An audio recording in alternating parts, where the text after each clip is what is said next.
যারা বুক চিতিয়ে যুদ্ধ করেছে, যে সমস্ত যুব সমাজ বৈষম্য থেকে এই দেশকে রক্ষা করার জন্য, সেই ছাত্র যুব সমাজের যে প্রত্যাশা, এদেশের 18 কোটি মানুষের যে প্রত্যাশা, আমার এবং আমাদের দলের সেই একই প্রত্যাশা। এবং সেই প্রত্যাশা হচ্ছে যে দেশে ইনসাফ কায়েম করা, বেইনসাফি দূর করা, বৈষম্য দূর করা এবং মানুষের ন্যায্য অধিকার সুনিশ্চিত করা। আমরা বিভিন্ন ধর্মাবলম্বীদের যে গুরুত্বপূর্ণ প্রতিষ্ঠানগুলো আছে, ধর্মীয় প্রতিষ্ঠান, আমরা সেখানে লাঠি হাতে দিয়ে পাহারাদার বসাই দিচ্ছি। গত 3 দিন ধরে তারা দিবারাত্র পাহারা দিচ্ছে। তাদের মধ্য থেকে অথবা সাধারণ নাগরিকদের মধ্য থেকে কেউ যদি নিরাপত্তাহীনতা ফিল করে, তাদের সাহায্যের জন্য আমরা হেল্পলাইন ওপেন করেছি, ইমার্জেন্সি হেল্পলাইন।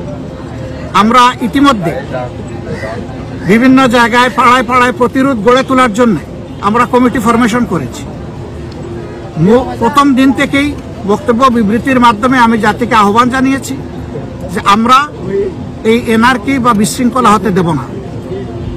প্রশাসনের সাথে ইতিমধ্যেই বিভাগ, জেলা, উপজেলা পর্যায়ে আমাদের স্থানীয় দায়িত্বশীল নেতৃবৃন্দের মিটিং হয়েছে। আমাদের পক্ষ থেকে তাদেরকে পরিষ্কার জানিয়ে দেওয়া হয়েছে, তারা যদি দায়িত্ব পালনে এগিয়ে আসেন আমরা তাদেরকে পাহারা দেব।